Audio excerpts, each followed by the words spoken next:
Subtle results, still you, but with fewer lines. Botox Cosmetic, out of botulinum toxin A, is a prescription medicine used to temporarily make moderate to severe frown lines, crow's feet, and forehead lines look better in adults. Effects of Botox Cosmetic may spread hours to weeks after injection, causing serious symptoms. Alert your doctor right away as difficulty swallowing, speaking, breathing, eye problems, or muscle weakness may be a sign of a life-threatening condition. Patients with these conditions before injection are at highest risk. Don't receive Botox Cosmetic if you have a skin infection. Side effects may include allergic reactions, injection site pain, headache, eyebrow and eyelid drooping, and eyelid swelling. Allergic reactions can include rash, welts, asthma symptoms, and dizziness. Tell your doctor about medical history, muscle or nerve conditions including ALS or Lou Gehrig's disease, myasthenia gravis, or Lambert-Eaton syndrome, and medications, including botulinum toxins, as these may increase the risk of serious side effects. For full safety information, visit BotoxCosmetic.com or call 877-351-0300. See for yourself at BotoxCosmetic.com. The Roses were living the dream. To you, my darling. No, to you. Until it all came crashing down. He got fired. Fired? On August 29th, stop. You stop! And see The Roses. Rated R. In theaters everywhere, August 29th. All right, thank you, Scott Shannon. Thanks to all of you for being with us. Write down our toll-free telephone number. You want to be a part of this extravaganza. It's 800-941-SEAN if you want to be a part of the program. We are looking forward. We will be on the road. We will be in Alaska tomorrow and Friday. The first interview post-summit Trump and Putin with President Trump will be with me immediately thereafter. I assume it will be on, hopefully the timing works out right. We're planning on it. It'll be on Friday night's edition of Hannity. And to get his first initial reaction to all of this is going to be interesting. Let me tell you what I always like to manage expectations. And when I look at this, I just compare Donald Trump in every regard to past presidents, and we just have never seen anybody like this guy. And it's not because he's my friend, not because I supported him. It just is, he's a force of nature. And what really delineates him and separates him from so many other past presidents and other leaders is the idea that he is willing to expend all of this political capital for the purpose, really, of benefiting the world way more than the United States and Europe and Ukraine and everything in between. Says a lot about him, because I can tell you how it works with past presidents. It works, okay, they'll talk about the idea and they'll get a list of they have all their advisors in front of them, and they'll give them a list of upside and a list of downside. And when they get finished with the list of downside, then they'll ask themselves, why bother expending any political capital on something that may not go perfectly? I would say going into this, there's a 25% chance that President Trump pulls a Reagan and says "niet" and walks away from the table like Reagan walked away from the table at Reykjavik. I don't think, like usually when there's a summit of some kind, there's usually a predetermined outcome that is expected. I don't think that's the case here. I think a lot of things have been discussed. I think the possibility exists.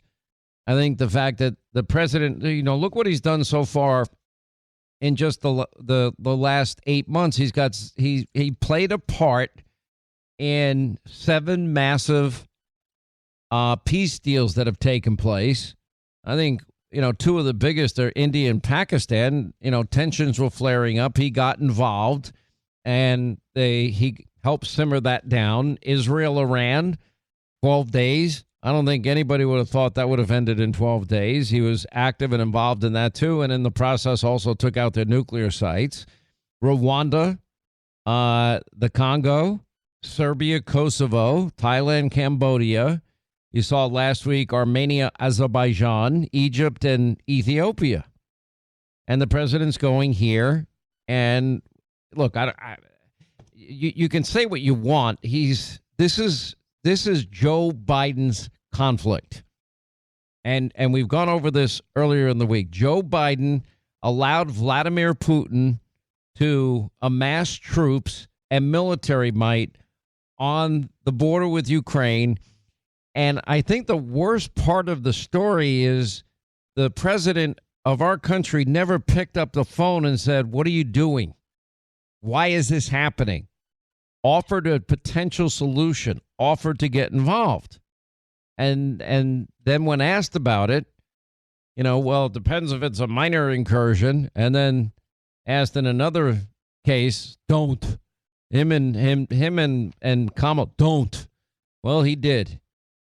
And, a lot of people probably would like President Trump to do what Biden did, and that's call Vladimir Putin every name in the book. Now, if you call him a murderer and a dictator and a thug, that would be an accurate description from my perspective. And I'm not saying that Ukraine has handled all of this perfectly either. Dumbest thing Ukraine ever did is give up their nuclear weapons program, thanks to Bill Clinton. That was dumb, because I don't think they would be in the situation they now find themselves in. But if you look at when Crimea was annexed in 2014, that was under Obama and Biden. If you look at this minor incursion, which now has taken over, significant portions of land, it's that this is not a minor incursion. This is a full-on war. But if you really just stop and think about it, there are not many politicians, and I'm talking worldwide now, or former presidents that would be willing to expend all of this political capital when you would argue that the downside for the president could be significant, but I don't really think it's as significant as people think. Because really the only thing that President Trump is offering here, and he was very clear this week, he said he thinks he'll know within 2 minutes whether or not Vladimir is serious. He also had a conference call with NATO leaders, Western European leaders, and Ukraine earlier today, and laid out what I'm sure they all discussed what their expectations are. A best case scenario would be to hopefully maybe put a ceasefire in place. And in the lead up to this, my take is there's a reason that Putin is coming to the table. And I'm looking at three specific things that Donald Trump that has brought him to the table. Now, what has been funding his war machine is energy. And, go back to when Angela Merkel was the chancellor of Germany, and it's now a pretty famous story. He's told it a couple of times when I interviewed him, meaning President Trump, and that is once he handed her the white flag of surrender, and she goes, "What's this?" And he goes, "That's the white flag of surrender." And that was after Germany had done this, $100+ billion in an energy deal, and the lifeblood of their economy was going to be reliant on a bad actor, that bad actor being Vladimir Putin.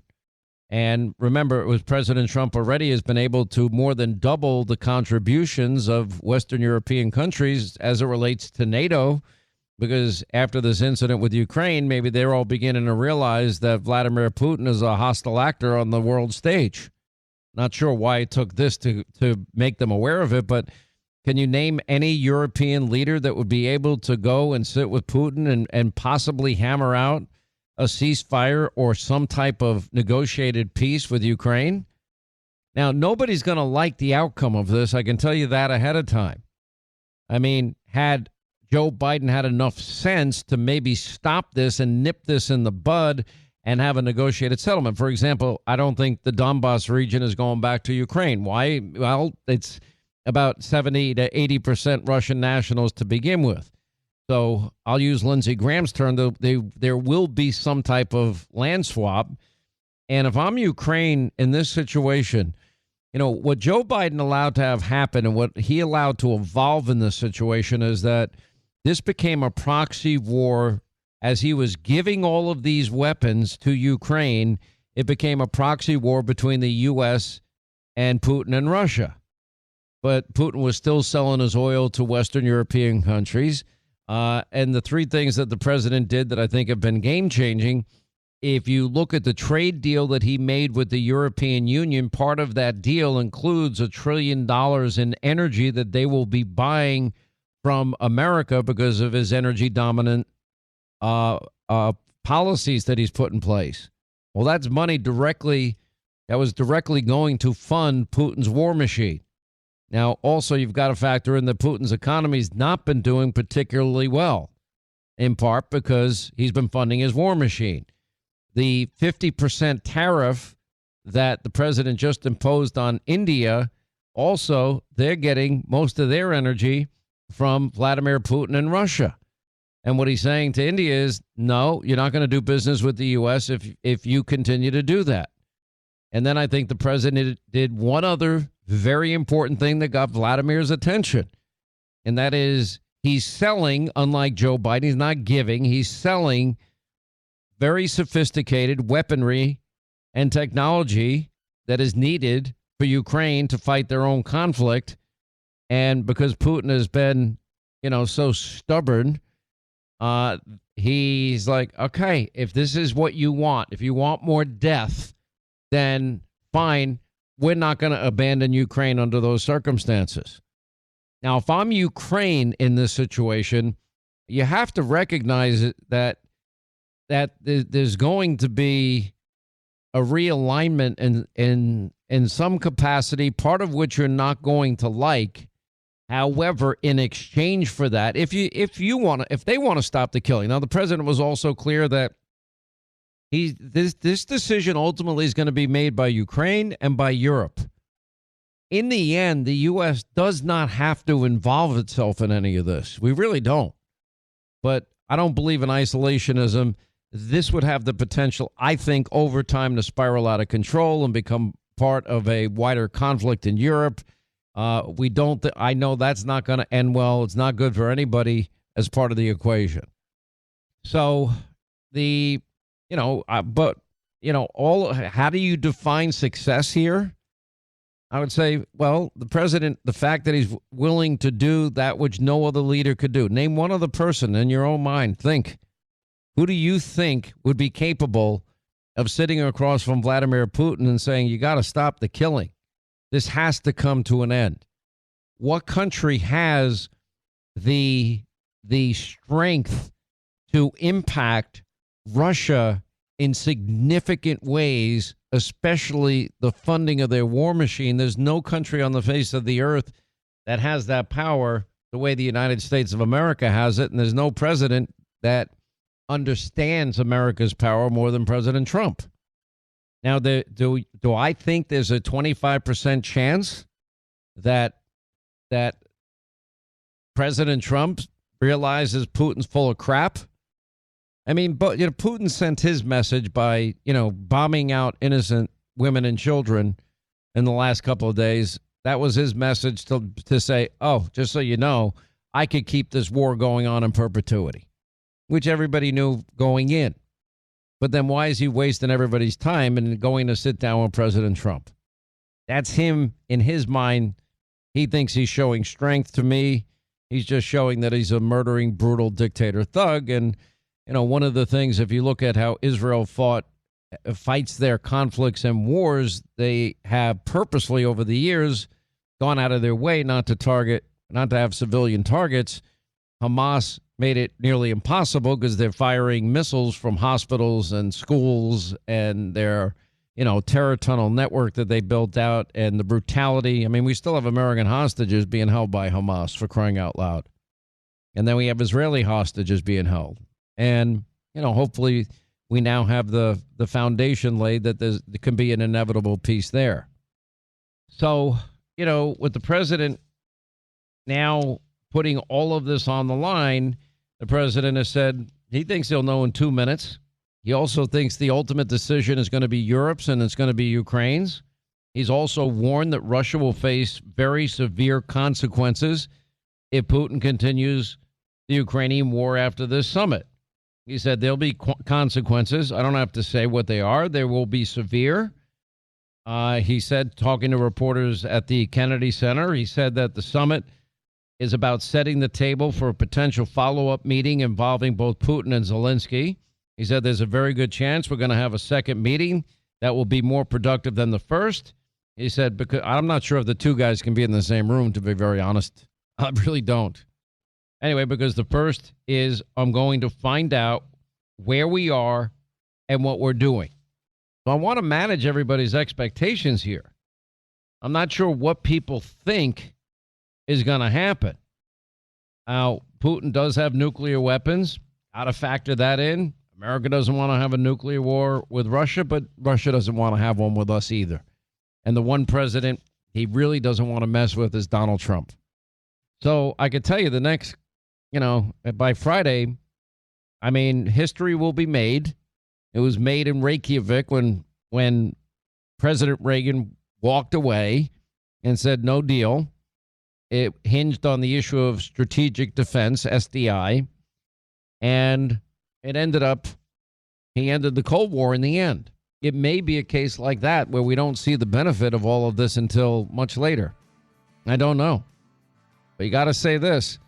President Trump, he's not wringing his hands and he's not, asking his advisors, what's the downside? He's just going in head first like he always does, which to me is very courageous, which defines who he is as president. Anyway, listen, medications, we learned during COVID, we can have shortfalls. We can have shortages.